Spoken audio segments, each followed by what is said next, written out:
kupoteza wakati, mtumishi Neema njoo ukabidhi neno la Bwana. Asante Yesu Kristo. Baba wa uzima, katika jina la Yesu Kristo, tunakuinua, tunakuabudu masaa na majira kama haya. Tazama ni wakati mfano wa rehema, tunaenda kusikia neno lako. Baba yangu, ninakabidhi mtumishi wako Yesu uliyemwandani kwa ajili ya neno lako. Mtakatifu wa rehema, hata ukavae kinywa chake Yesu wa mbinguni, kamtumie sawa sawa na mapenzi yako Kristo Yesu. Tunazopinga kila njama za yule mwovu, kila aina yote ya vizuizi tunaondoa, kila aina yote ya confusion tunakataa katika jina la Yesu Kristo aliye hai. Hata Yesu wa mbinguni ukamtie nguvu, atakaenda kuyanena yasiwe ni yake mfalme, bali yawe yametoka kwako Yesu wa mbinguni. Zaidi ya yote, fungua akili zetu na fahamu zetu ili tukasikie kutokana kwako. Ni kwako Yesu Kristo ninaomba na kuamini. Amina. Tumsifu Yesu kanisa. Na wasalimu kwa jina la Yesu. Mimi kwa wasionijua naitwa Mama Felisa Akio Amwandu. Ni mama wa watoto watatu na wajukuu. Niko mahali hapa Beroya chini ya mtumishi Charles Ogoro. Karibuni kwa ibada kwa ajili ya neno la Bwana. Kwa wote wanaonisikia wakiwa nje, wakiwa kwa mtandao, na wakaribisha kwa ajili ya kujumuika katika neno la Bwana. Ni neno ambalo unalolijua, lakini Bwana ameona ni vyema tukaweze kushiriki hilo. Katika dunia hii tunayoishi, tuko na tegemeo nyingi. Hata sisi wakati tulipokuwa gizani tulikuwa na tegemeo letu. Kunao wale wanategemea uchawi, kunao wanaotegemea uganga. Yaani kila mtu ana Mungu wake anayemwabudu. Lakini ashukuriwe mimi na wewe tunamtegemea huyu Yesu Kristo. Manake si wengi wamepata huu ufahamu wa kumjua huyu Bwana. Wengi wako gizani. Ukitembea humu nje ndio utajua ya kwamba watu wengi wako gizani.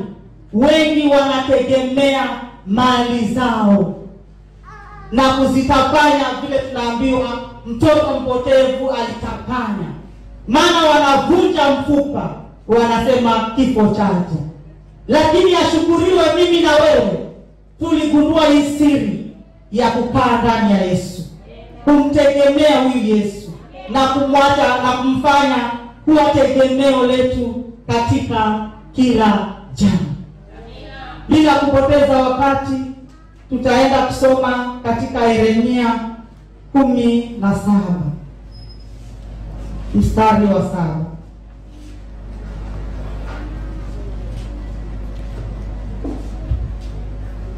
Kitabu ni Yeremia mlango wa 17 mstari wa 7 inasema, amebarikiwa mtu yule anayemtegemea Bwana, ambaye Bwana ni tumaini lake. Amina. Mstari wa 8. Mstari wa 8. Maana atakuwa kama mti uliopandwa kando ya maji, wenezao mizizi yake karibu na mto. Hautaona hofu wakati wa hadi ujapo, bali tawi lake litakuwa bichi, wala hautahangaika mwaka wa uchache wa mvua, wala hautaacha kuzaa matunda. Amina. Mtumishi wa Yesu umebarikiwa. Maana neno la Bwana linasema amebarikiwa mtu yule amtegemee Bwana, ambaye Bwana ni tumaini lake. Kwa hivyo kanisa tumebarikiwa, maana tumemtumainia Bwana. Maisha yetu tulimpatia Bwana. Tulisema tuachane na vyote, tumpe Bwana atawale maisha yetu. Tumwache Bwana awe tegemeo katika maisha yetu. Sijui wewe uliye mahali hapa umemtegemea nani? Umemtegemea nani? Lakini ninajua ya kwamba madamu umeingia katika nyumba ya Bwana unamtegemea Bwana.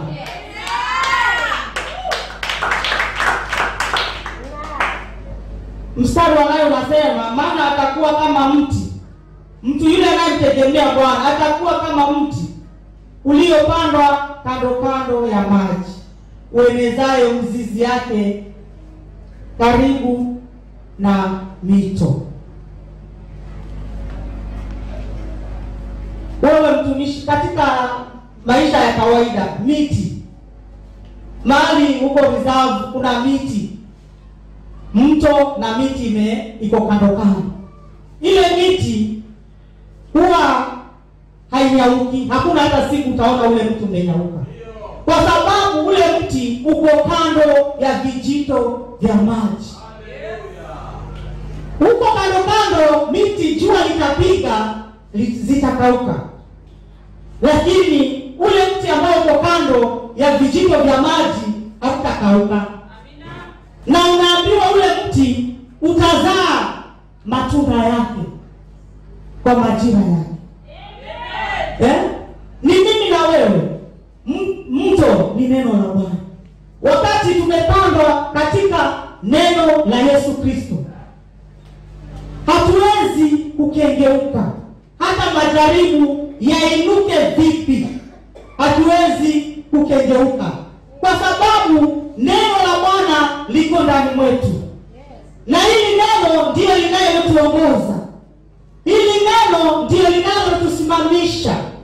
Hatuwezi tukavunjika moyo, kwa sababu Yesu Kristo yuko ndani mwetu na amekuwa tegemeo letu.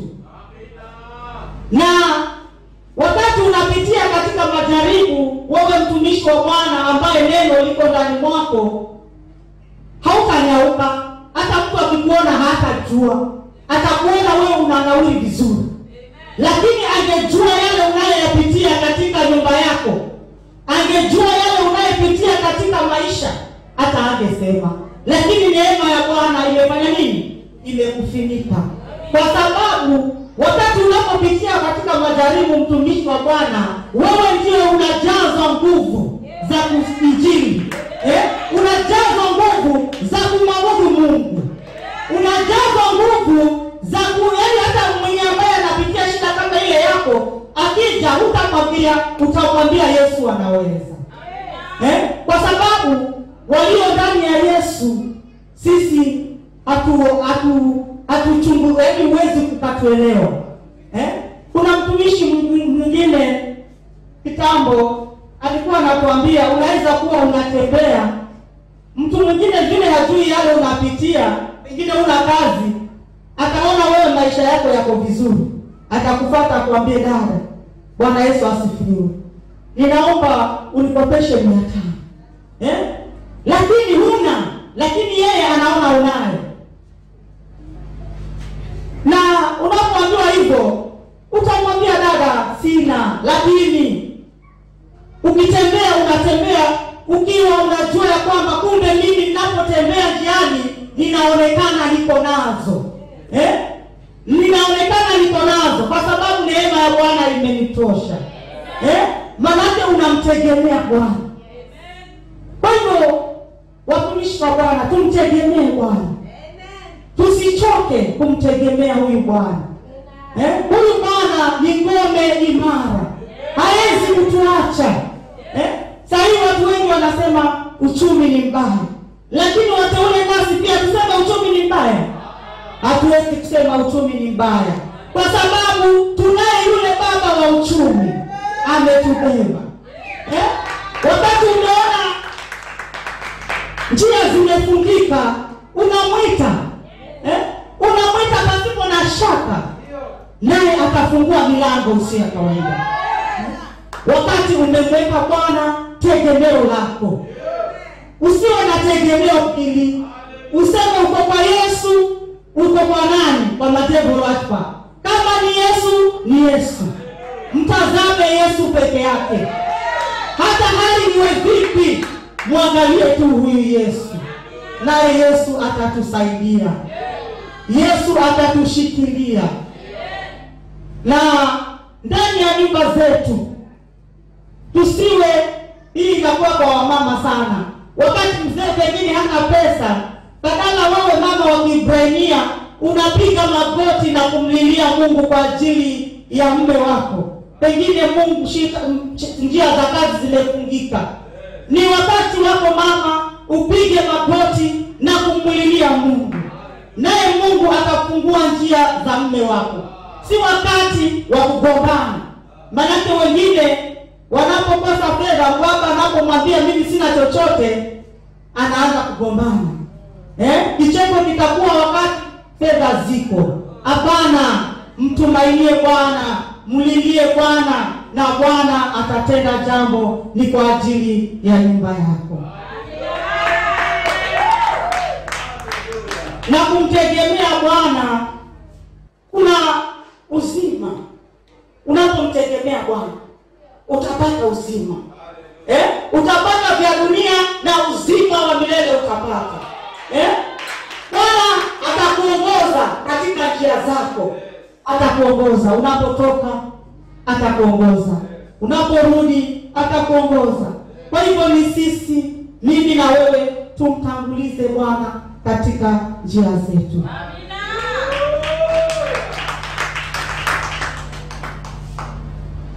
Twende katika Methali 3:5.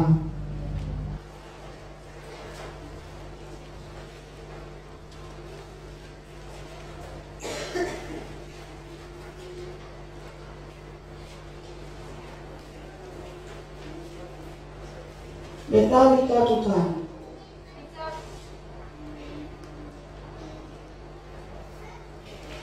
Kitabu ni cha Methali mlango ni 3 mstari ni 5. Inasema, mtumaini Bwana kwa moyo wako wote, wala usitegemee akili zako mwenyewe. Mstari wa 6. Katika njia zako zote mkiri yeye, naye atanyoosha mapito yako. Amina. Mstari wa 7. Basi mtumainie Bwana kwa moyo wako wote. Mtumainie Bwana mtumishi wako kwa moyo wako wote. Usimtumainie juu, yani kutoka ndani ya moyo. Mtumainie huyu Bwana. Na unapomtumainia Bwana, neno la Bwana linazidi kutuambia ole kidogo, wala usitegemee akili zako mwenyewe. Usitegemee akili zako, mtumishi wa Bwana. Unapotegemea akili zako utashindwa. Maisha yatakushinda, safari ya mbinguni itakushinda. Mtegemee Bwana peke yake. Katika hata ni watoto. Pengine unaona mtoto anaenda ndivyo sivyo, using'ang'ane naye. Mdai mtoto kwa maombi. Ukitumainia Bwana, Bwana atamrekebisha mtoto yule. Mimi katika nyumba yangu, wale majirani ambao niko nao waliona yale niliyopitia. Si kwa watoto, si kwa mume wangu. Nilipitia katika hali ngumu, ambaye kama singesimama na huyu Yesu na kumfanya awe tegemeo langu, ningekuwa nimeachana na imani. Kwa sababu ukiangalia mume ni mlevi, mlevi mbwa. Lakini sikuacha kumtegemea Bwana. Sikuacha kumwombea yule mume. Maana niliacha kutegemea akili zangu. Nilifungwa moyo mpaka na watu wa nyumbani kwangu. Lakini sikuangalia. Nilimtazama huyu Bwana, nikamtegemea Bwana.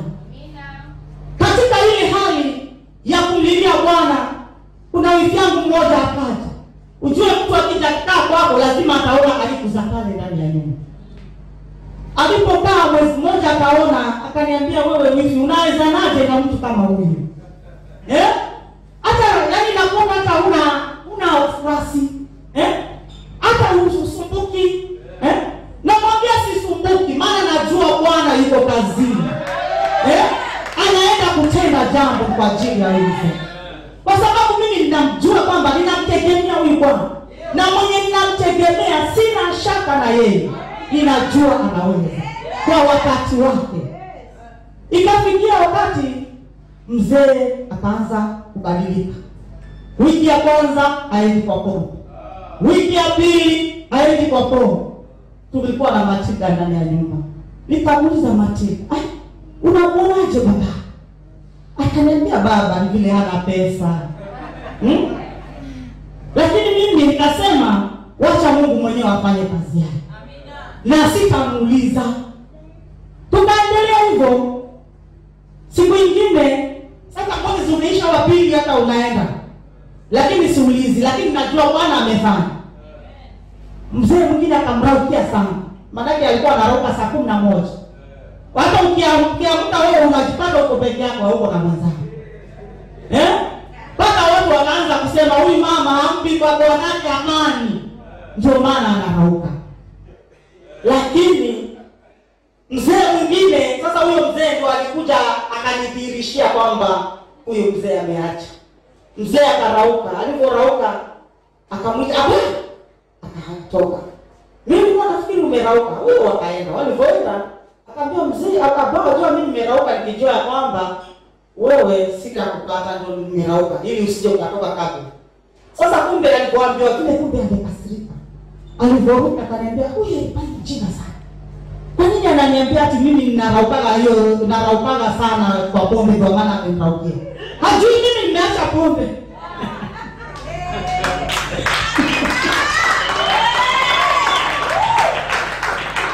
Sasa ndio nikamuuliza na mimi sasa nikapata nguvu.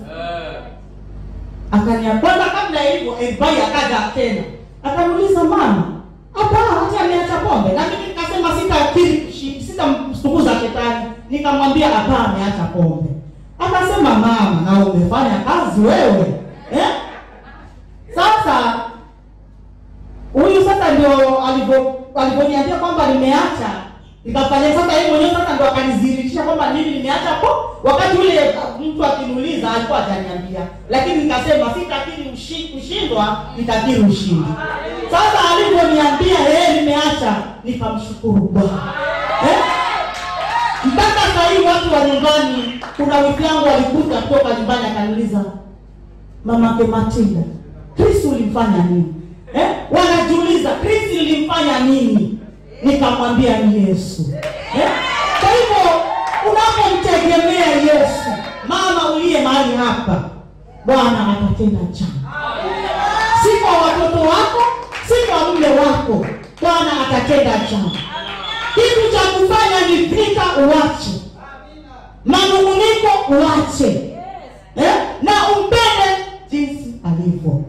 Na utaona Bwana akachukua nafasi mahali pale. Maana unapoanza kusukumana kama ni mtoto unaanza kusukumana na ukimwambia hapana sitaki, Bwana hatachukua nafasi. Lakini wakati umeachia Bwana na uache kugombana naye, wewe upige vita vya roho na Bwana atatenda.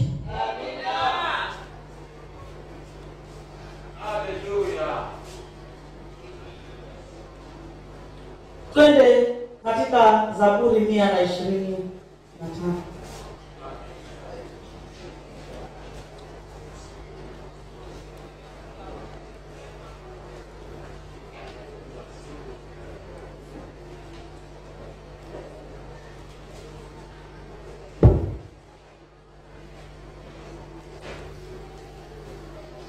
Pia na 25 kuanzia 1.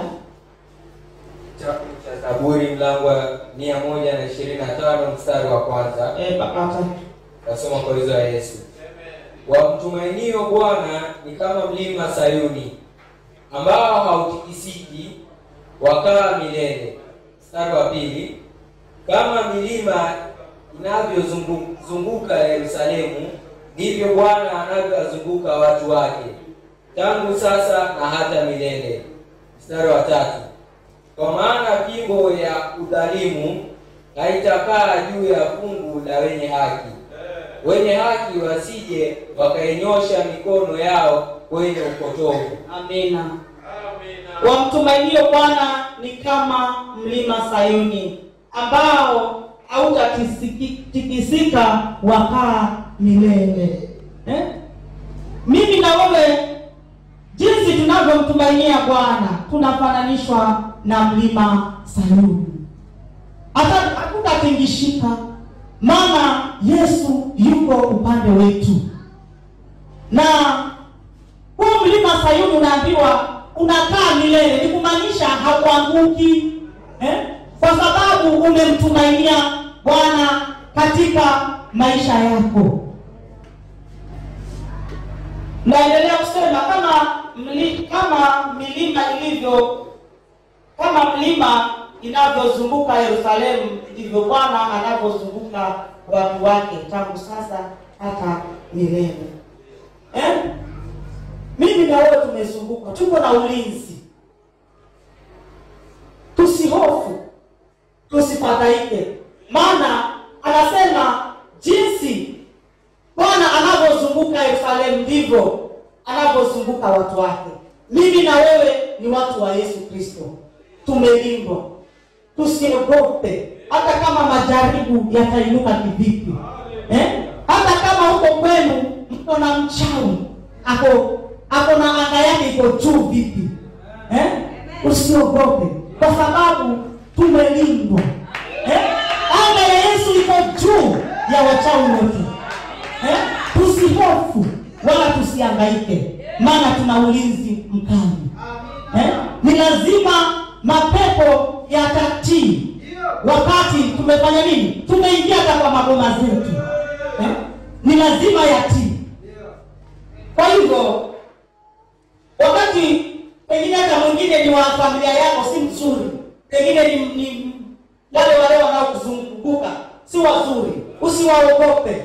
Mwanzo fanya urafiki na wao, lakini kazi zao zinaenda kuharibika. Maana moto wa Yesu utafanya nini? Utawachoma. Watakuona kwamba wewe si mtu wa kawaida. Utawakosesha amani.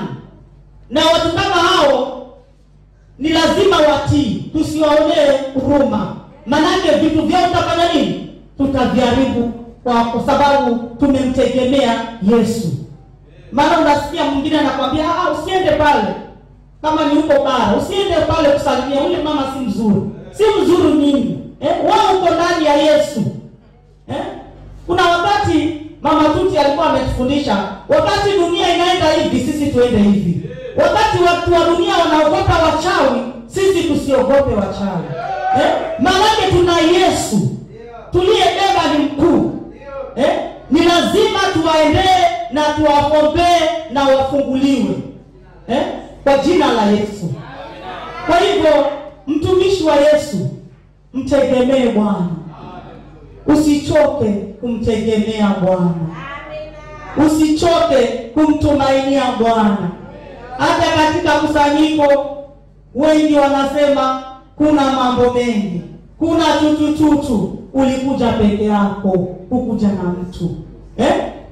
Kama ulikuja peke yako, na kenye kilikuleta hapa ni nini? Ni kutafuta uso wa Bwana.